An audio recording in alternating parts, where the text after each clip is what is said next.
6 minutes after 9 o'clock. Good morning and welcome on in. This is Colatown, our city, our story. So happy to have you on board. My name is Kevin Cohen, and we are ready to knock out another version, another edition, another opportunity for us to learn more about our community and learn more about our city. And each week we do this. I find this so exciting because I am a guy who's been in this city for the better part of 32 years, hosting a radio program, and yet I learn something every week while we are here. Today I am thrilled in our first half hour to get to talk about something that I was just telling my guests, Nate and Chip, that I'm an absolute huge fan of, and that is our beautiful Koger Center that we have, the Koger Center for the Arts, and how Lainey and I are regulars there, and we love it there. And I just think it's something, every time when we have people that are visiting in town, we try to time their visits around shows and things like that are going at the Koger Center, because frankly, I like to brag on our community, and it's easy to when you get to take them to the Koger Center. So, gentlemen, welcome into The Point. Welcome into Colatown. I'm really happy to have you here with us. The director of the Koger Center for the Arts, Nate Terracio, and also Chip Wade, who is the director of marketing and communications. And guys, again, thank you for coming on into Colatown and hanging out with me for this first half. Well, it's a pleasure to be here. Great to have you. Really great to have you. I feel like we've covered all the bases already. Well, listen, you know what? You guys, you know this venue inside out, and what you have done to make it so appealing and so comfortable for people. But as someone who is one of your regular consumers, clients, and people that again, I just feel like you've scored. You've knocked it out of the park when it comes to creating an environment that people can come and feel very comfortable with. And interestingly enough, we were talking about the off the air. We were talking about something when we are in times here in the United States where people feel divide and divisive and this and that. And I have said every time you come to the Koger Center, whether it's for a concert, whether it's for a show, a play, or a lecture, or whatever, there's so many different reasons. But your shows bring people together, and when someone's taking my ticket, every time I'm walking in and scanning my ticket, they don't say, "Are you a Democrat or are you a Republican?" They just enjoy the show, and that's all that matters. Is it brings people together and brings our community together. So if you haven't gathered, I'm a big fan of what you guys are doing over there. So again, thank you for the Koger Center. Tell me, before we get into what we're talking about today, which is specifically going to be the music series, talk to me a little bit about the center. For folks that haven't been, give me the bones a little bit. How many seats do we have? And you guys just recently renovated and all of that stuff. Tell me a little bit more about it. So we opened in 1989. We're a 2,256 seat auditorium. Mm-hmm. But our part of our expansion has been to try to find creative uses of other spaces.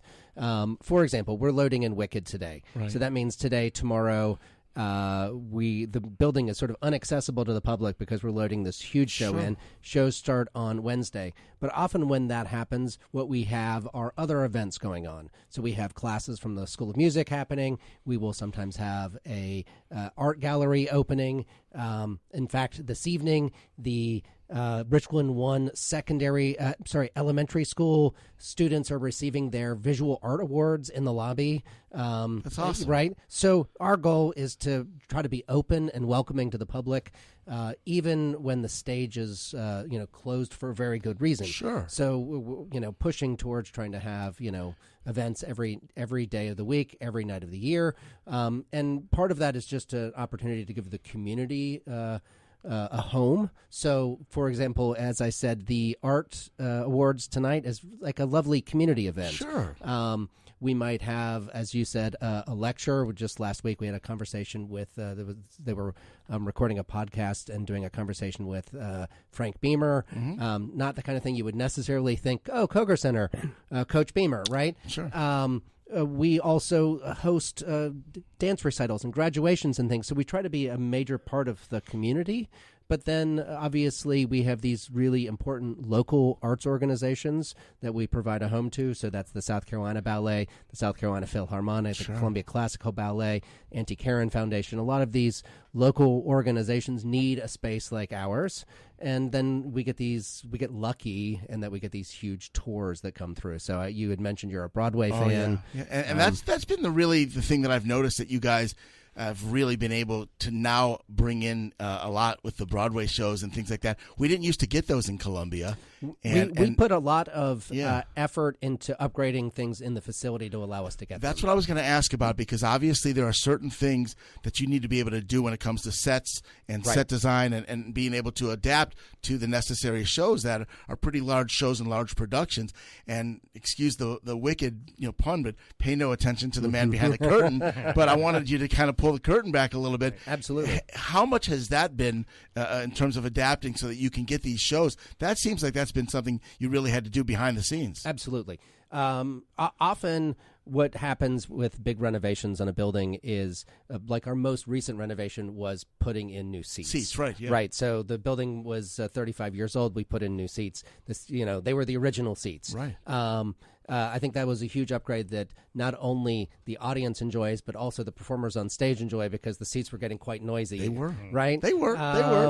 But so many times you go to an art center and what you see is we've repainted, we've recarpeted, we've done all of this kind of stuff, but then on the backside, no improvements have been made. Right. But so you guys have done behind the scenes. For us, the first thing we started with was how can we upgrade the stage so that we can get big shows like Wicked to come. Right. Wicked was actually sort of the driving force behind some of these upgrades. They were looking for a new market. This was in pre-2020 when they came. What we realized was the scope of modern shows required a certain amount of technical know-how, and that we needed to make changes. When we were built between 85 and 89, things weren't the same as they are now. And if you don't keep up, it's like the football stadium makes changes, the basketball stadium makes changes, the arena, right? We felt like we had to do the same thing, and that allowed us to bring these big shows in. Nate, I always use the line, if you don't change with the times, you become Kmart. I mean, but people understand what I mean when I say it that way, because if you don't change, I mean, you have to. So let's get into a little bit about why you're actually here today, because you talk about using all the different space. Yes. Well, this is a perfect example of using different space to bring the community together. Yes. So during the COVID years, we started doing some stuff outside, as one might imagine. Right. And what we realized is we have this huge lawn in front of the building. It's almost like 2 acres of grass that is unused. I watch students wander across it sometimes, but every once in a while a kid will run around before a show, but it's really empty, unused space. And we wanted to try to find an opportunity to bring community together. As you had said, music, the arts really allow people, regardless of who you are, to come together and enjoy something together. Everyone enjoys music, regardless of what your background is, what your beliefs are. You can always come together with something like music. And we have partnered with the Levitt Foundation. Their goal is to create community atmospheres in unused public spaces, particularly lawn spaces. Right. Their whole goal is to do concerts where people have to sit on the lawn. And I'll do our first break here, and then we're going to come back, and I want to talk about specifically, obviously, what's coming up with the Columbia Music Series. Yes. And I want to learn more about this partnership with Levitt, because we're the only ones in South Carolina, That's right? correct. Yeah. We'll come right back. Colatown on the Point. Good morning. Welcome back in on Colatown. So happy to have you with us. And in studio with us, Nate Terracio, the director of the Koger Center for the Arts, Chip Wade, the director of marketing and communications at our beautiful Koger Center. And we're talking about the Levitt Columbia Music Series, which is going to be taking place here in the Midlands with some outdoor shows right there on your lawn. And really cool. What a great concept. You mentioned, obviously, making use of space. Well, obviously, this is a perfect use of space, and it should be based on time of the year. Great weather going in from April and May, and you guys are going to have a spring and a fall series. Is that how it works? That's correct. We've done, is this, Chip, our 4th fall that we've done an outdoor series? Yeah. We started this. We actually applied for a Levitt grant a few years ago. 3 years ago. And we didn't get it, but that didn't stop us from doing an outdoor concert series. But now that we have the grant, it's allowed us to expand our scope and what bands that we can get and how big we plan to make this. We've been doing 6 concerts in the fall, which we have found is a great number in terms of the weather pattern. And this allows us to expand and also do 4 in the spring, getting this grant. I think it's great. So let's talk about not necessarily yet the bands, but first let's talk about how you got it, because you said this is something you had to apply for. This doesn't come easy. And right when we were going to the break, I had mentioned we're the only in the state of South Carolina Correct. to get this grant, right? That's right. It's a very community-driven grant. You might remember in 2025, this last time we got it, and then 3 years earlier in 22, we did this big campaign to vote for Columbia for free outdoor concerts. And they take the public voting into consideration. So any community that wants this grant, part of it is getting your community to vote to show support. We care. We want this, right? yeah. Because it doesn't do any of us any good if this is not useful to the community. The community's not interested. No one attends. The big part about this that is so exciting for us is that it's really community driven. We have great partners that are this, but the whole goal is to create that sort of. We just heard earlier in the break. About Soda City Market, right? The reason why that is successful is because it's a community atmosphere. People like to go out and see and be seen. They see friends and family out there. They get to support local. So this is an opportunity for us to create a similar environment where really the music is first and foremost, but instead of it being about this is the specific band, come see this band, and then you might not go see the other ones. This is about saying, come enjoy this atmosphere centered around music, and you may not know this band, but our hope is that you will like all of them. Sure. The quality is such that we think they're very good, and even if you don't like the style, we think you'll still enjoy being out there, being a part of the atmosphere, getting to be with friends and family. Let's talk about the elephant in the room, though. How costly is this for a family to come out and enjoy these? Well, these are, of course, free. What? Nate, Chip. Completely that's free. great. No, I obviously I knew that, but I wanted to lead you into that because, again, it's not easy for a family, to be able to go out and afford things, and this is a challenging time, and that's why you pursue and chase this grant, absolutely, in order to be able to put these things on and be community driven. So this is there's no downside. This is a win-win-win for our community. Yes, and it gets started on April the 18th. That's right. Is when this whole thing gets going. So a little bit less than a month away. All the concerts are 5 to 7 p.m.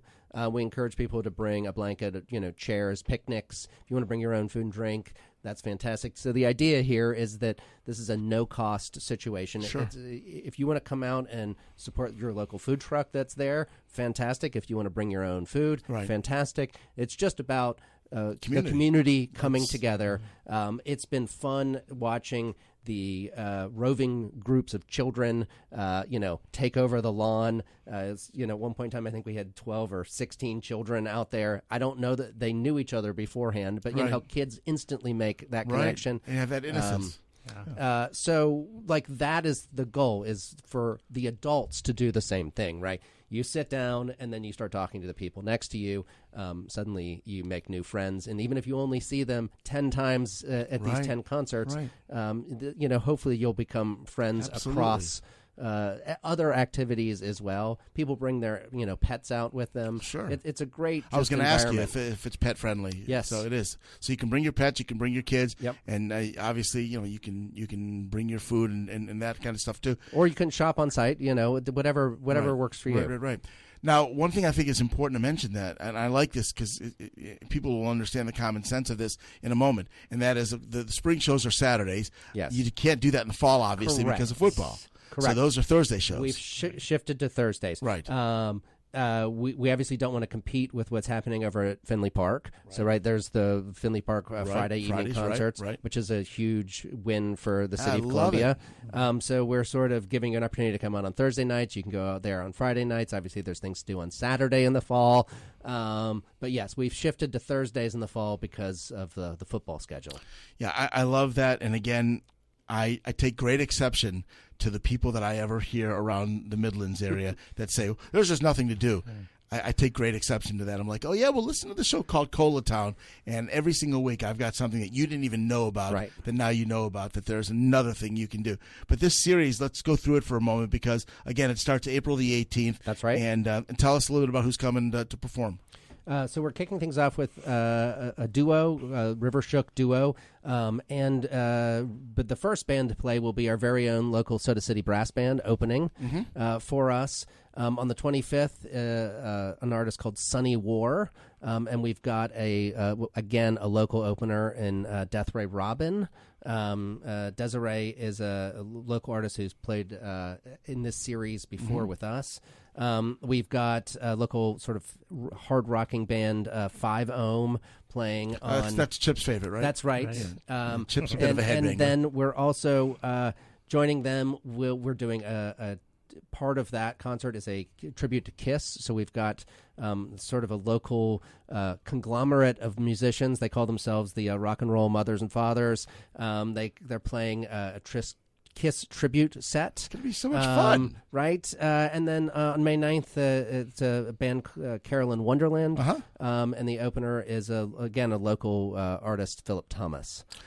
And what I'm hearing here is a whole big bunch of different types of That's bands. correct. A lot of diversity when it comes to musical tastes. Yes. So, you've got the brass band, you've got the hard rock, you've got sort of more of an Americana feel, you've got your Folksy, you've got your sort of classic indie rock, some singer-songwriters. Sure. So yes, the whole goal, and as we go into the fall, it gets even more mixed up and wonderful. Right. But we want to give something for everyone, and that's why we're hopeful that people will want to come out regardless of whether you think I don't really like rock and roll or I really don't like folk. Our guess is you'll have a great time regardless of the genre. To me, and I don't blame people for doing their homework and Googling and looking up who these bands are and what kind of music they play, and maybe even finding some of their stuff on YouTube. Yes. I think most people would probably want to do that before they come out. I'm the opposite on that. I'm coming to because I want to people watch. Right. I love being around people. I was telling you that before the show, how much I love to communicate and just be around people. And I love people watching. I just love, and I mean, the music to me is going to be great no matter what, because I have so much respect with a daughter who's in theater. I have so much respect for anyone who's willing to get up on a stage and perform, because that's not an easy thing to do. My father-in-law was a bass guitarist who actually was Neil Diamond's bass guitarist. Oh, wow. Yeah, so toured with Neil Diamond. Wow. And so, he and Mom, they loved going to shows like this. So we're gonna bring them with us, and we're gonna obviously get our little spot on the lawn and enjoy. But I just, to me, this is the opportunity for people to come together and like you said at the very outset when we were first talking, Nate, make friends with people that you might not make friends with normally. You know, and hey, we'll see you next Saturday, or in the fall, see you next Thursday. That kind of thing. If you can get that going, that's a win. That's a win. And the best thing about this is that the grant funds us for 3 years. So I was going to ask you that. We're going to grow this for sure. So it's 26, 27, and 28. Great. We have the funding here. I think a lot of times the first year is tricky for anything. And this allows us, or in some ways forces us, right, to continue on regardless of what the capacity, audience capacity is. So we're here for the long haul, and we're going to make tweaks. We're going to be talking to audiences and trying to make sure that we provide what people are looking for. And all of this information is available on your website? Correct. Okay. So go ahead. I'm sorry. I was just going to say KogerCenterForTheArts.com. Yeah. KogerCenterForTheArts.com is where you can find that. Oh, and by the way, while you're there, you can get your Wicked tickets and also everything else for the different events that are coming up. And again, indoor, outdoor, I love the fact that you guys are making use of the space. And this outdoor series is to me, I don't take this too sappy, but I just feel like you guys are giving back. You know what I mean? You went out and got a grant. Nobody said you had to.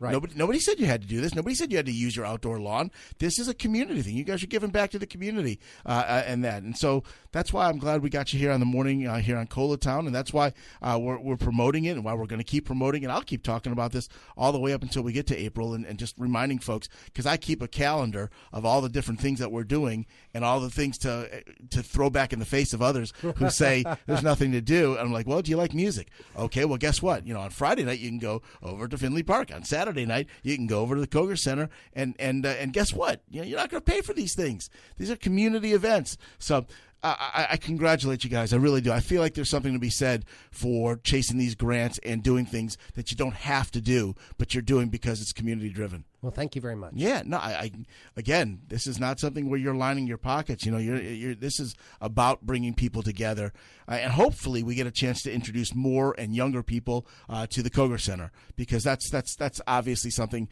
as I've said, from a person that's been a consumer of yours, who has brought people in. That's something I have said that's really important, is once they go one time, they're going to be hooked, because that's the type of venue that you have, is once they come one time, it's over. You got them.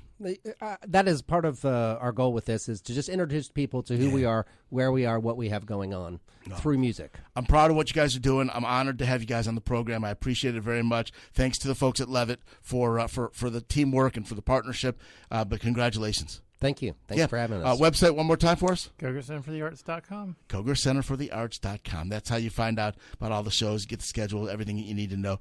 Really, really good stuff. Well, listen, guys, anything we can do to help, just keep us posted, and we'll go from there. But I really appreciate both of you coming on in here and spending time with us. Nate and Chip from the Koger Center here on Monday morning, Colatown, on The Point.